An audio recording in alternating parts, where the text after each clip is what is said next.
Hello, everyone. Welcome. Welcome to NDISCO'S Village Meeting Podcast.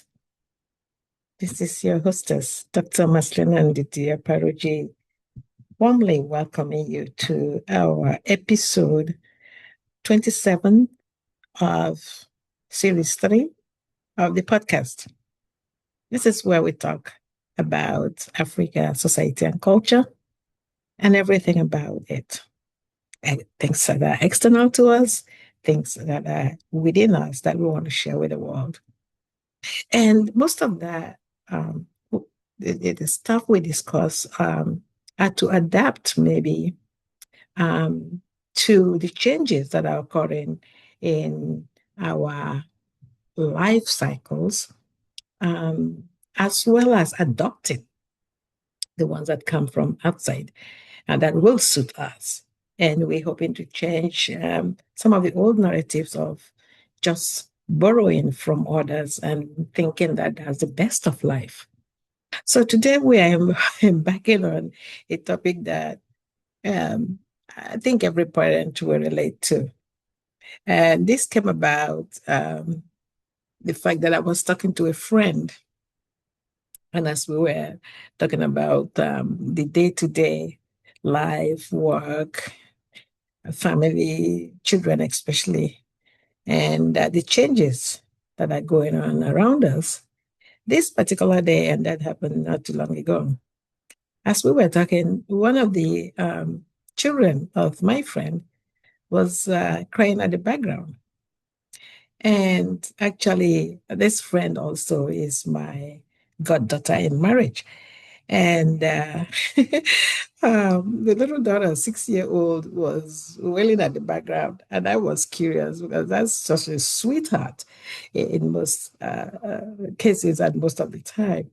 And I was asking the mom, what's going on with her? That's not her, like her. She would have jumped to the phone, hey, hi, auntie, and will decide to tell me the story of what has happened. She normally will take over the phone to tell me exactly what is going on in her little life. And sometimes mom will pity me and say, no, I try to call you when little, let's call her Adeze, is not awake and all that, so she doesn't disturb you. I said, no, let's talk to her.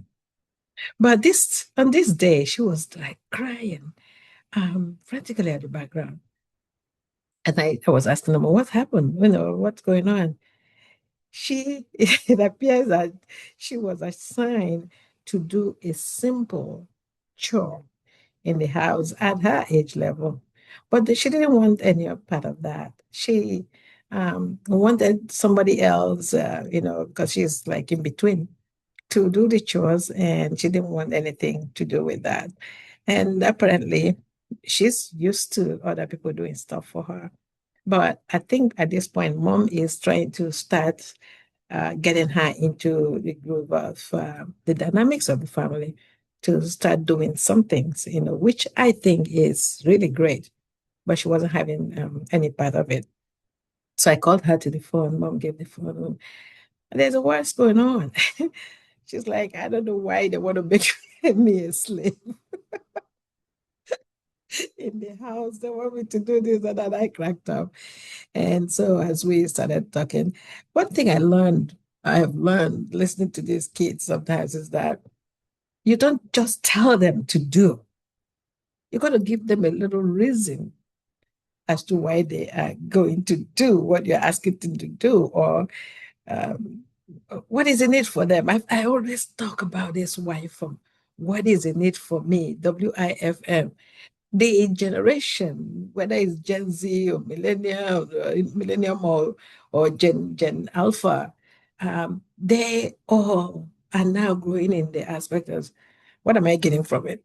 So the aspect is to like explain to them the why, in a soft way. And they're not going to be perfect at whatever you're asking them to do, but to just give it a try. In this case, we're talking, oh, you're a big girl now.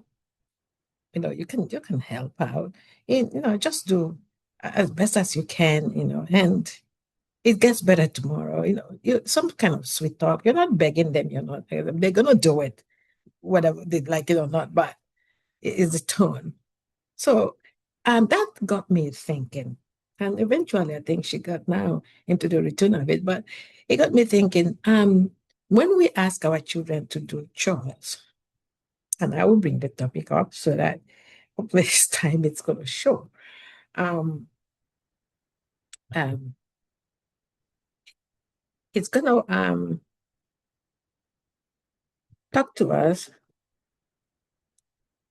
to the fact uh,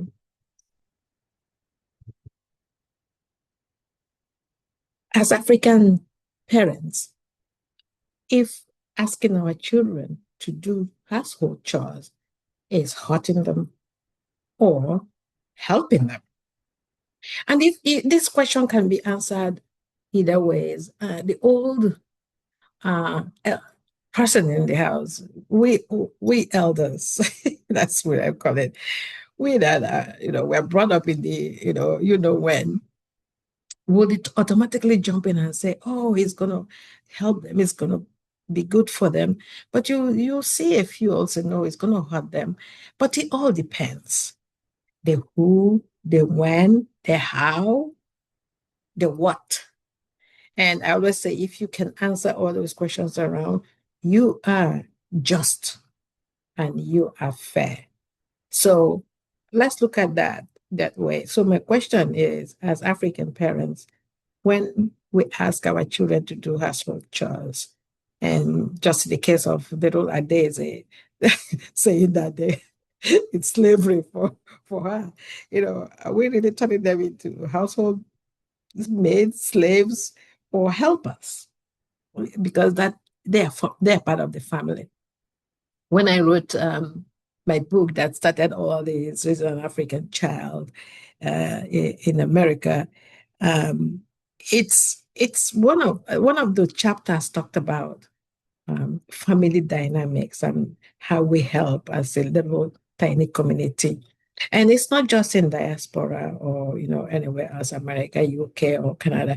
It's also at the homestead.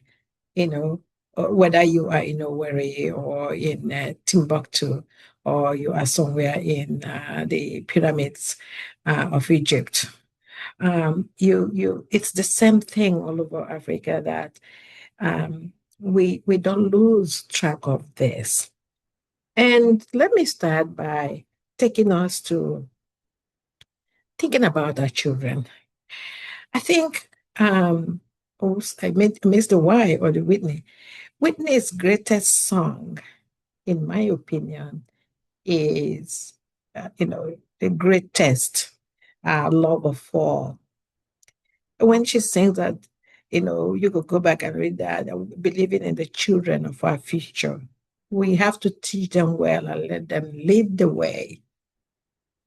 But we owe them to show these little babushkas, like I call them, the beauty they possess inside. Some of them don't even know what they have. That's why I keep talking about we have to pull their talents out of where they are hidden. Um, Give them a sense of pride. In the sense of Adeze, I just said a little thing about how that makes her become or look like a big girl because she's always trying to be a big girl.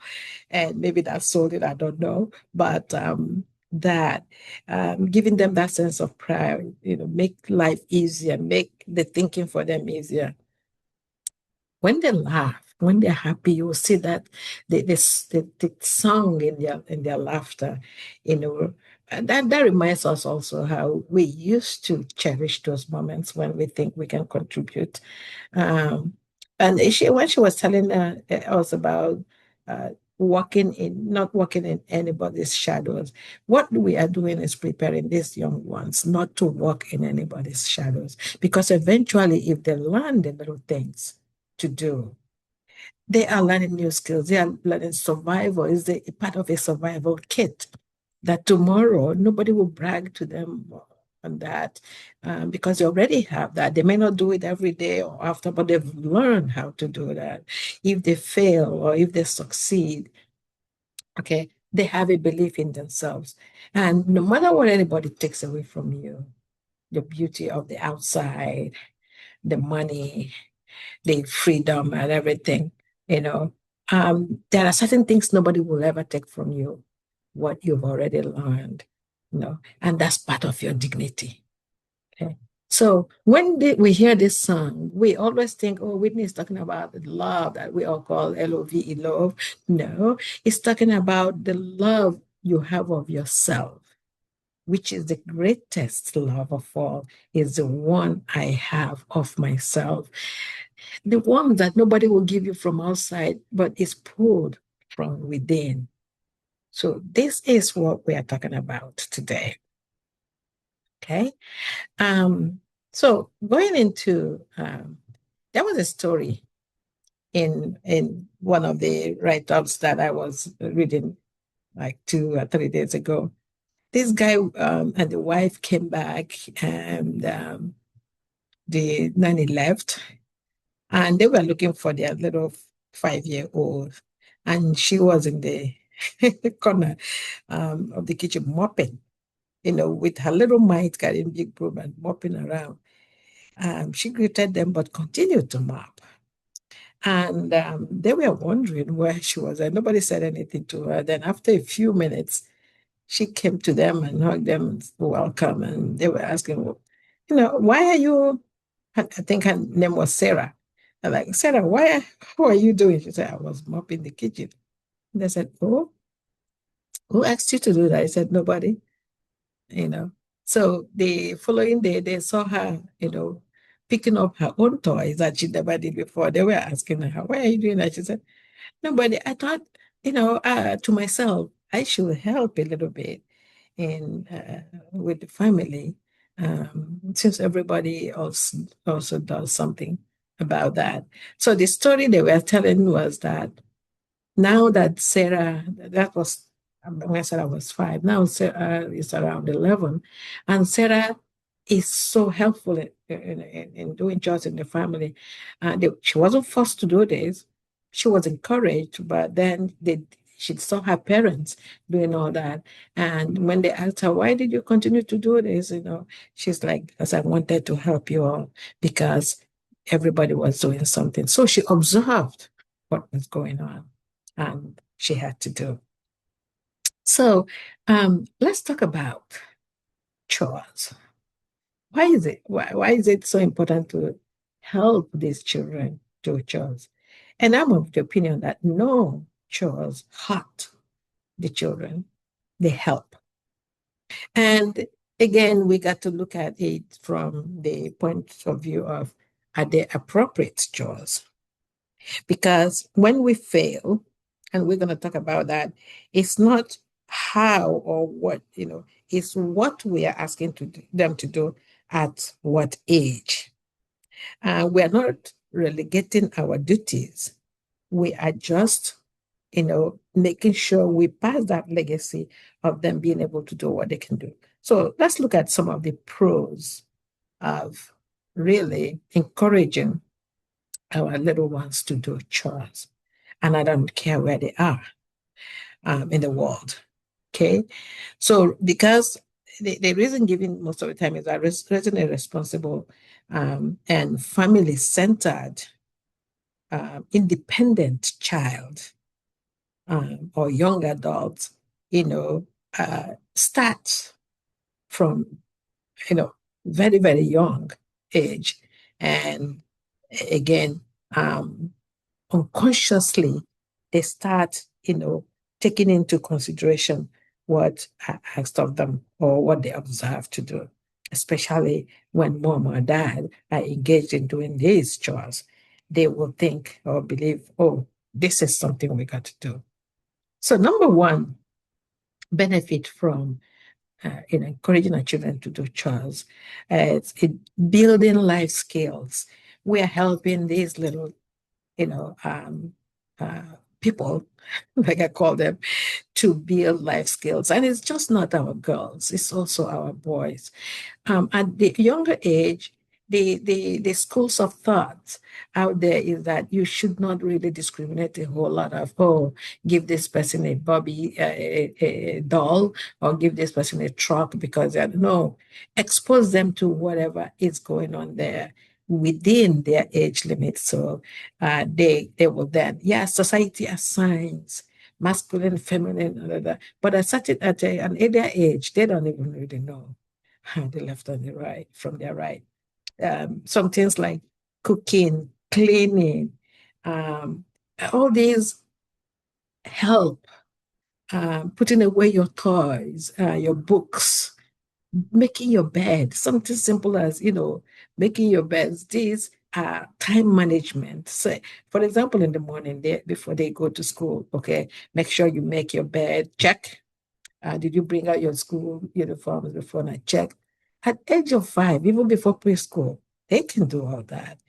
Did you bring, they may not pack their own foods, but are they putting their, food bags where mom or dad can see or find those easily? Did they even bring them back the day before?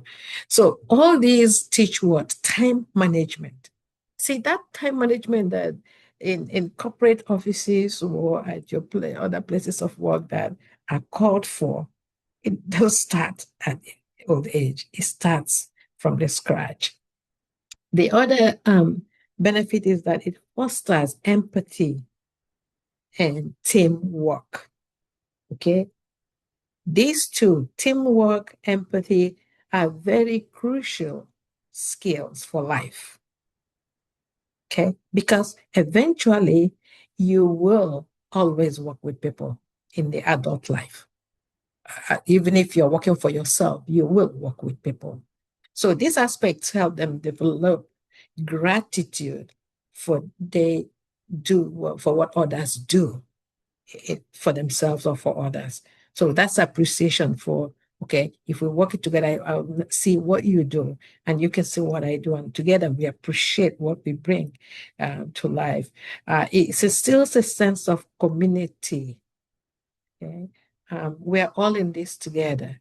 And so when you fail to bring these young ones into community thinking, one of my episodes earlier, I believe in series 2, when I talked to African youths all over the world and say, how do you bring Renaissance to Africa?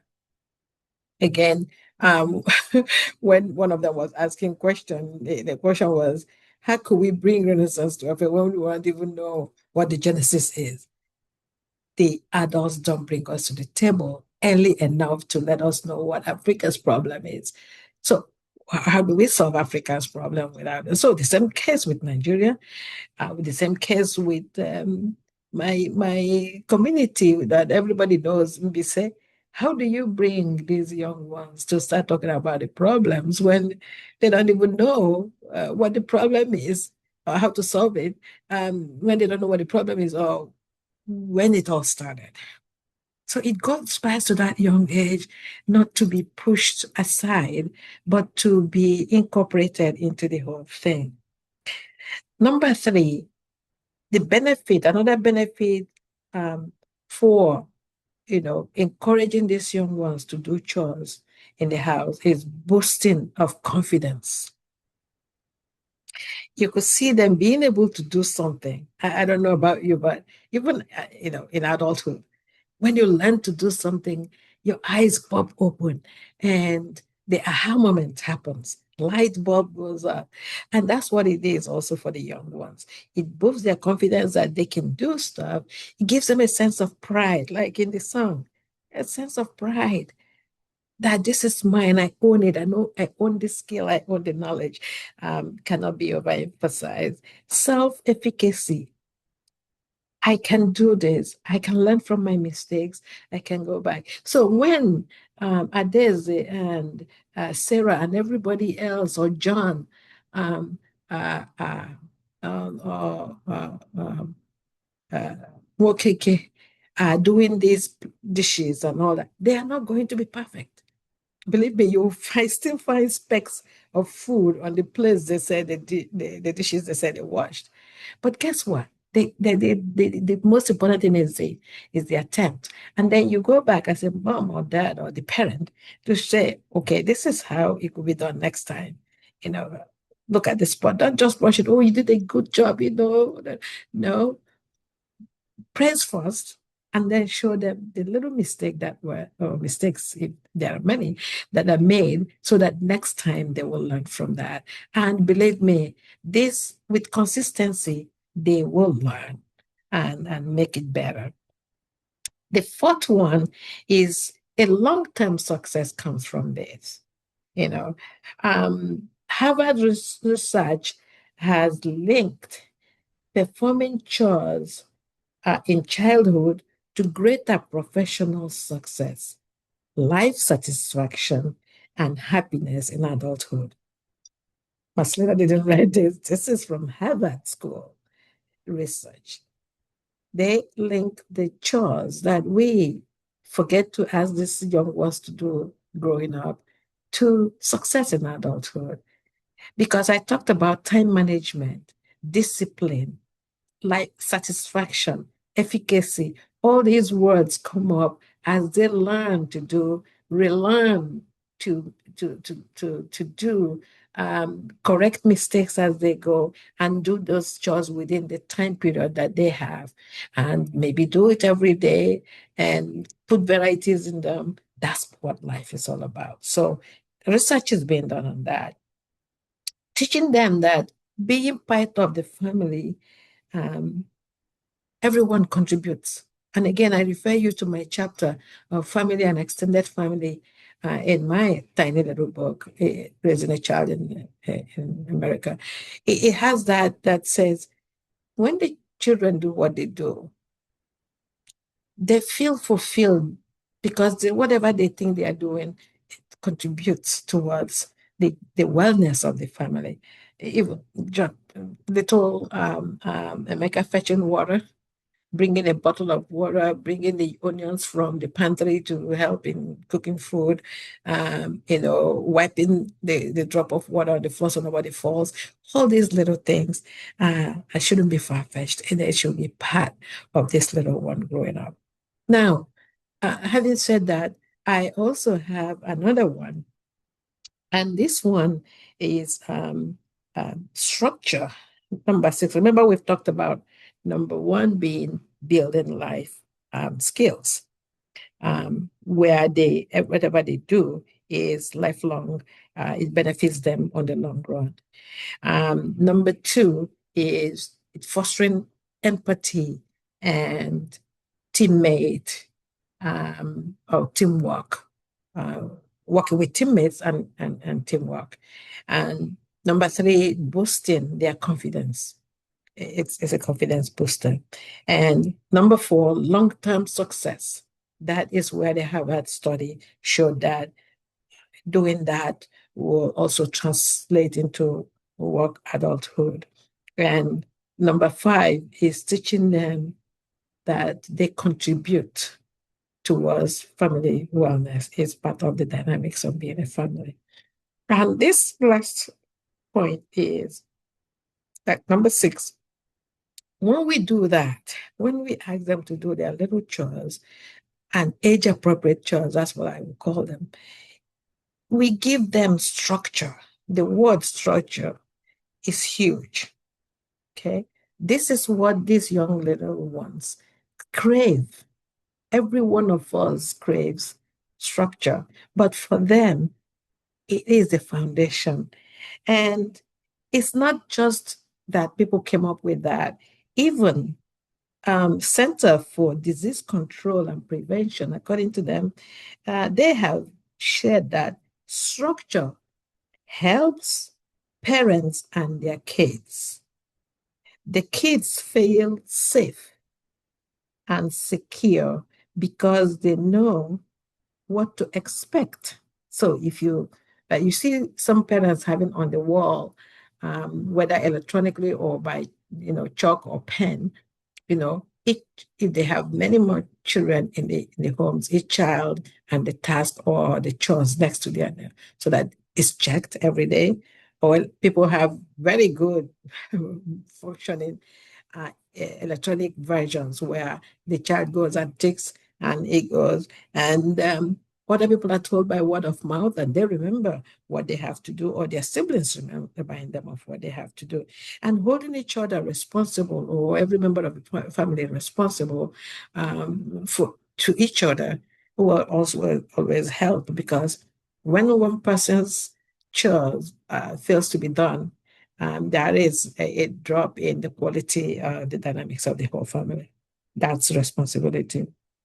So CDC continues to say parents feel confident because they know how to respond, and they respond the same way each time. So consistency matters when you're assigning chores and monitoring the chores, and giving the children praises or corrections. It's very important. So the routines and rules help the structure.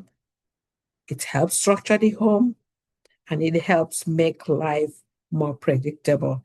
And this is from Forbes Daily as the source. So when we say chores help, they do help. One of the things that I need to stress here is that it's okay for children to have other helpers around. We all grew up, at least in my household, growing up earlier in my formative years. We had many maids or helpers in the house, nannies, some people call them, and they will do everything.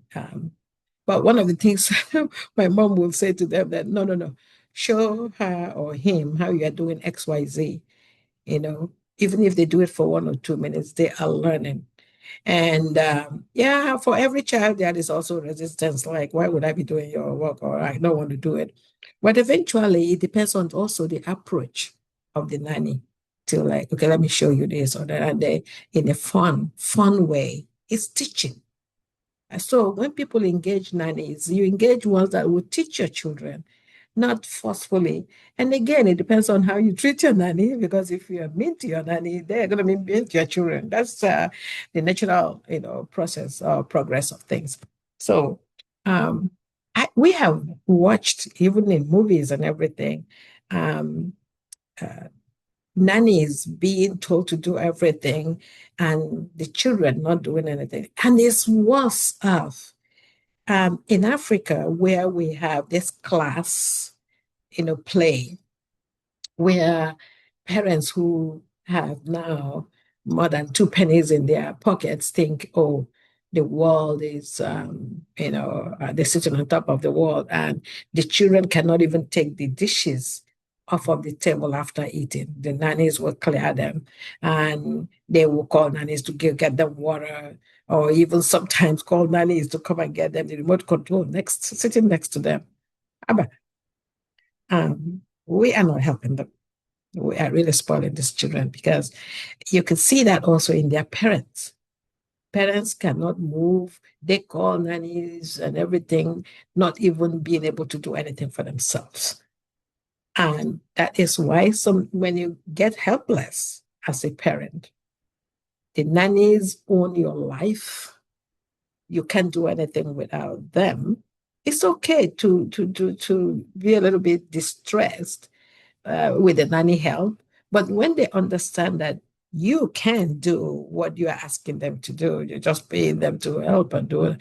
Yeah, they understand that. But when you're helpless, you're asking them to do X, Y, Z that you have no idea how to do. They will give you what you think you need. But on the other hand, you are not sure what you have asked for. That's also to your children. So good nannies will help you also bring up to that extent, and have the children, even if you have full of nannies. It's not a class thing to brag that your child does not do X, Y, Z. And that is one of the issues we have now in young adult marriages, because the boys or the young men keep complaining that the girls out there have no clue how to even do any housework, not to talk about, cooking. They can't even clean. And yes, they went to school. Going to school or being educated doesn't mean you don't learn all this. Boys and girls, you got to learn. But some of them don't even know how to even use the machines around them to do chores. They can do laundry by hand, they can do it by machines because nannies have done all that. So assign your children little chores. Let them help you do the list of all and check after them. Give them praises where they've tried, but then correct so that next time they will be able to do more. Well, as we have said all these, we also have the counter or con aspect to assigning chores. When you assign chores that are not at the age appropriate levels, you are not helping the child. You are hurting them because they are overwhelmed. And when they are overwhelmed, they break down completely.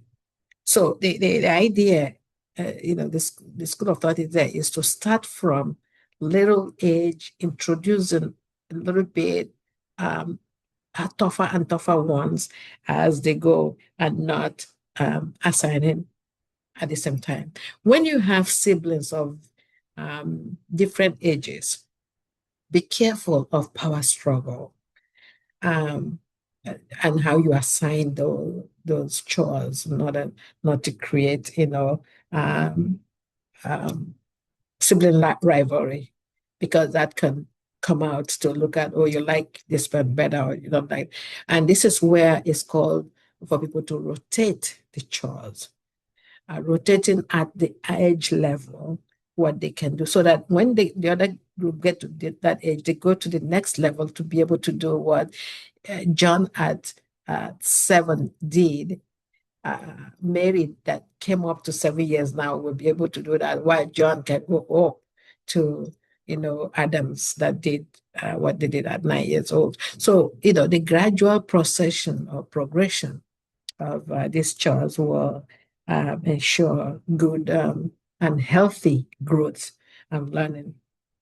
The readiness from the beginning. Readiness means explaining, and we do that even in corporate. Um, um, you show before you tell them to do something. You don't even tell. So if you're asking them to, make the bed, you need to show them first how to do it. Ask them to do it, they will do it, and then you correct them immediately and do that again, and then allow them to do it to show you.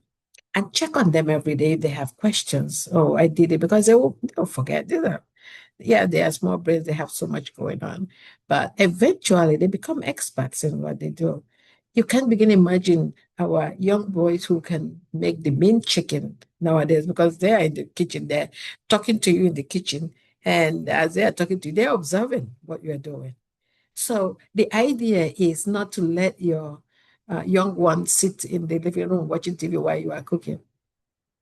Holidays are around the corner now. They're going to come home. Don't be in the habit of cooking for them or leaving them to the show with them, share them, like what do you want to learn. I in my past episode, I talked about how to engage them during the holidays. This is time when, oh, you go make breakfast, cookbook. You can expose them to the use of cookbooks. They are at certain levels where they can make simple breakfast, and you could see them so happy because they were able to achieve something. And hopefully you are standing around there as a mom or dad so that they don't burn the kitchen down. But, these are the things that we are asking ourselves to do. So this episode, I'm thanking little Adeze, who was crying and who now is doing her dishes, not perfect, but she is now realizing that it's being a big girl that, she was able to be asked to do that. And hopefully the rest of their days is, and the rest of the um, um, uh, uh, guys there, Obinas and all the rest of them, will start being able to do chores in the house, just because it will make them um, be useful and be part of the family than being punishment Because we have parents who do that. When it's time to punish, then they punish with chores. You don't punish people with chores, they wouldn't learn.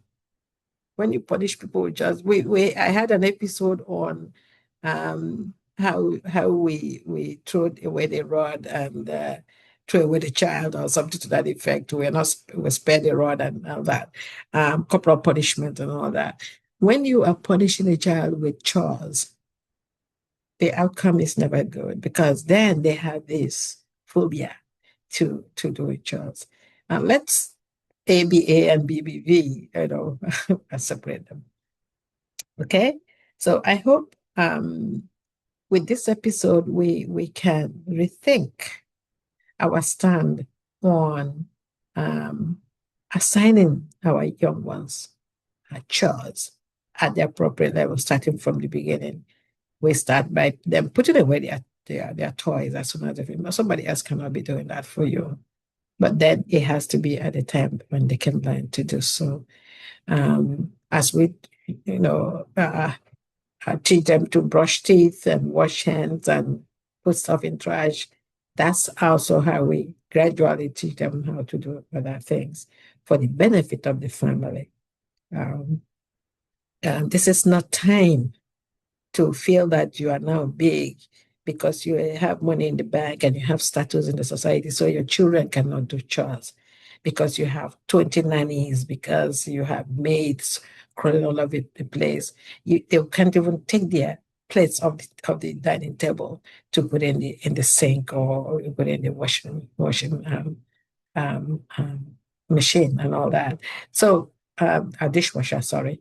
And so I hope this has shed a little light on what I had in mind, light on what I have in mind.